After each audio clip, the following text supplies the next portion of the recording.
I walk back to get service, I look at all the people there and I say, okay.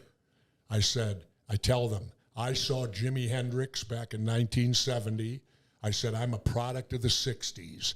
I said, you have nothing in this store that can make me crawl. I said, that's your challenge. I said, I want you to pick out whatever you think can make me crawl out the door.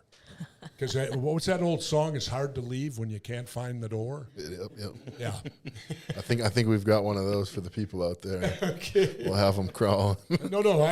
I'm looking forward to one of them where I can lock myself in the house, not have to go anywhere, and not have to find the door. So be on the lookout for Jesse Ventura Farm Seeds. They'll be in retailers near you in about a month. And people will buy these seeds and grow their own. They'll buy them and grow their own. Yep. And will the growing process be easy? Yep. So we've got some traits for because Doc, you always hear about, well, you've got to keep them separate. You can't let them cross-pollinate and all this stuff. Like I remember one time when I lived on West River Road, I used to take my pot seeds and throw them out behind the garage by the river. Holy crap, by the end of the summer, they were 15 feet tall. Yep.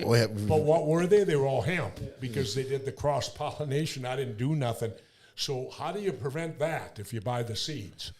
So all of the seeds will be high THC, or I guess high potency THC varieties. So we've done very selective breeding to make sure that they have both the potency traits as well as the THC traits. We've got some vigor traits that we incorporated in these lines, so they'll be easier for folks to grow at home.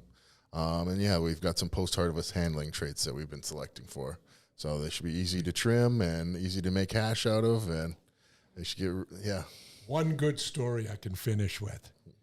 I live in White Bear Lake now, and we get the local paper, and in the local paper it'll have the police reports for all the locals, and I live in Delwood.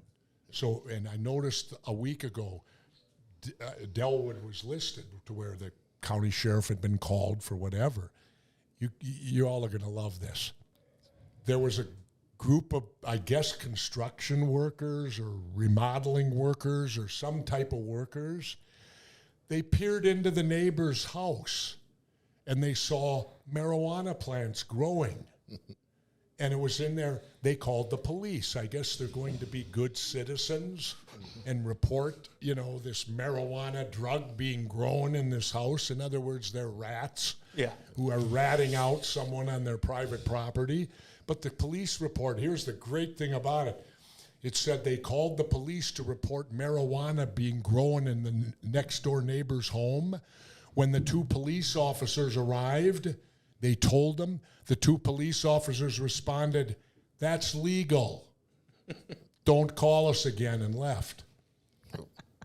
Mind your business. Yeah, isn't that wonderful, though? I love it, I read that in a police report where the two police officers arrived. These rats told them what they found, and the two cops said, "That's what you called us for?" They said, "You got to know, that's totally legal now." They said, "We got nothing to do with that," and they got back in their squad car and left.